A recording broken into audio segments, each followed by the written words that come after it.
Hey guys, today we're going to talk about how to install MongoDB via Docker as a container. So that's the topic for today. What I'm going to do is, what I have right now is a brand new CentOS local virtual machine. I already installed everything. I ran the updates. So I'm going to install Docker followed by installing MongoDB container. So MongoDB is a NoSQL database. It's usually installed natively on the operating system or via a platform as a service in a cloud service provider.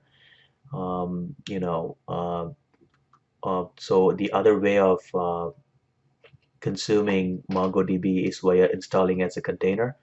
This works really well for mostly like development environment where you could spin up a Mongo container within seconds, and you could connect from your application and put data, retrieve data, have like a quick CRUD application for a dev environment. So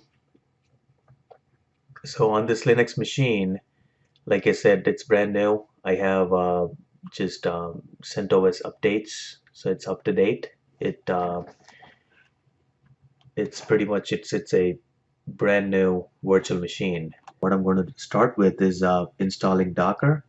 So I'm going to type in this command yum install Docker, which installs Docker and all its dependencies. So once the Docker installation is complete, we're going to make sure it's installed properly, make sure the service is running. One thing you guys need to make sure is sometimes when you create containers, Docker conflicts with SC Linux, so make sure you disable SC Linux. So here, system ctl status Docker, so it checks if its Docker is running. So right now it says inactive and dead. So what we're gonna do is we're gonna enable Docker and then start.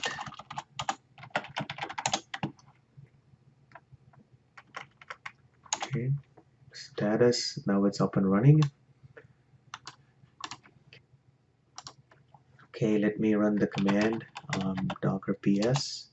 Okay, the command is working. Let me do docker images. Okay, there's no images here. So what I'm going to do is, since we are dealing with MongoDB, I'm going to pull the MongoDB image. Okay, so it's pulling the MongoDB image here. Okay, so let's do docker images. Okay, you got the images 388 megabytes. So what we're going to do is we're going to create a folder, dir my mongo. I'm going to go inside this folder. What we're going to do here, in the container we're going to create, what we're going to do is we will mount the local directory, which is my mongo, to the /data/db folder inside the Mongo container. So what happens is all the database information is actually stored inside the folder. So just in case if you the container is stopped or removed, you could bring up a new container and mount it to the same folder and you'll get the same data back. And I'm going to show you how to mount the volume with the local folder, how to connect the ports, so on and so forth. So how we start is docker run -d. So this flag is to run the container in detached mode. -p is for ports.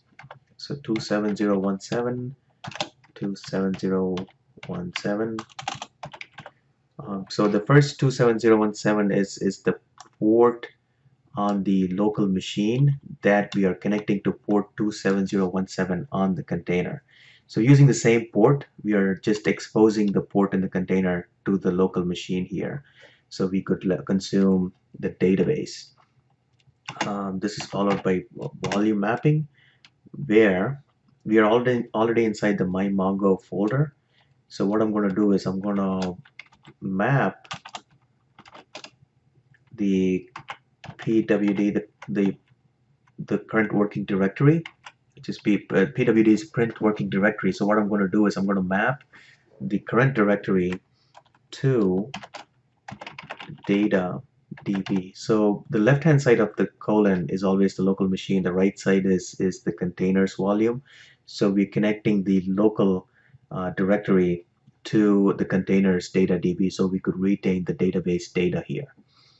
So the next piece is give it a name. I'm going to call it my Mongo, and then use the image Mongo. Okay, this should create the container. How are we going to check if the container is running is using the docker ps command. Okay, so the container is not running. It stopped. I'm going to check why it stopped. So do docker logs and then check the logs of the container. See why it is locked. Permission denied. Is it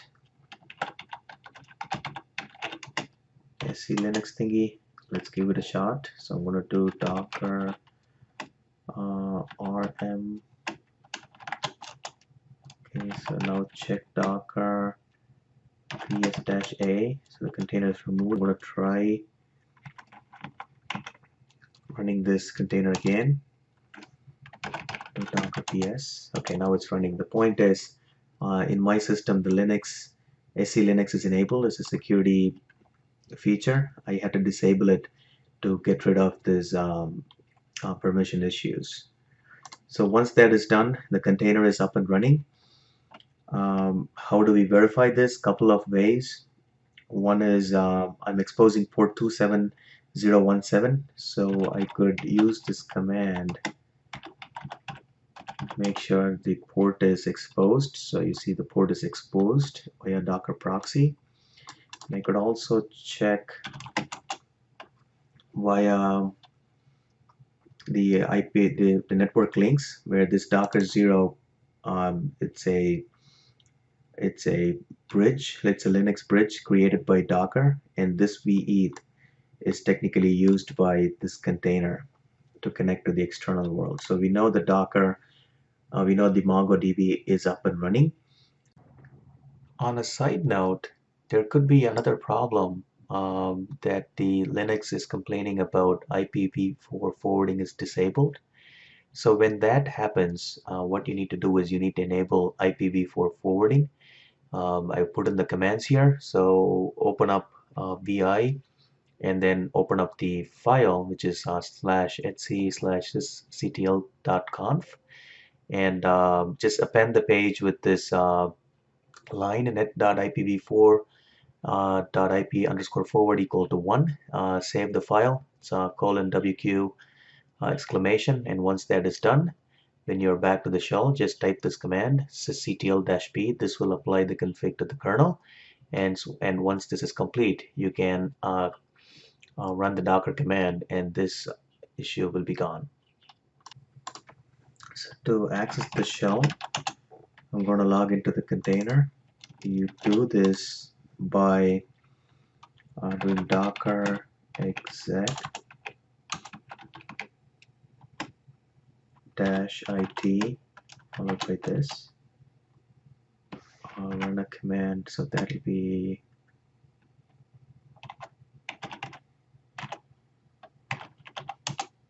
okay. Now to Mongo. So now we are inside the Mongo CLI. What we could do is we could run commands like show tvs. We could see the inbuilt databases. You could create a new database, like use test. So you have full access by doing this. What I do is I use a tool called Robo3T. Let me use that and create a connection to this Mongo container. Name is, I'll do, copy this first. I'll do my Mongo. So this is pretty much a database viewer, not localhost, but this one, there's no authentication. Let me make sure the testing connection is okay. Save and connect. There you go. Now you see it's connected to the database, the Mongo database inside the container. What I'm going to do is I'm going to create a new database called test. I did it from the shell, but I think it did not work because maybe I did not commit it or it doesn't have any data in it. But I'm going to create it from here, put some data here, make sure it works fine. I'm going to create a new collection called test. Under the test, I'm going to insert a new document. I'll just call it name and then test and then save. Now you go inside the collection, so you see the object there. So technically, this is a super easy way of creating a database using Docker container, and you could quickly test it with your Express or any Flask application to quickly test your CRUD application. You got to take care when you do this in production because you need some stateful storage and proper network connectivity. If you do this with Kubernetes, you got to take care you have proper backup of the database. But this works really well with the development. You could have like multiple databases running here. Technically, what you could do is you could use this command, the same docker run command, use a different port. Instead of 27017, you port it to a different database, different port, and use a different folder. Instead of my Mongo, just do my Mongo 2. You could run another instance of Docker container on a different port. So you could test multiple applications within the same virtual machine with multiple container instances. So this is really powerful. And not with Mongo, you could have MySQL database, SQL Server database, so many databases, Rethink. It works really well for the dev environment. That's pretty much it, guys. Give it a shot. You know, bringing up a Mongo DB on a container is straightforward. Just after installation, it's just one single command. You can connect it from your application and start using it. So have fun.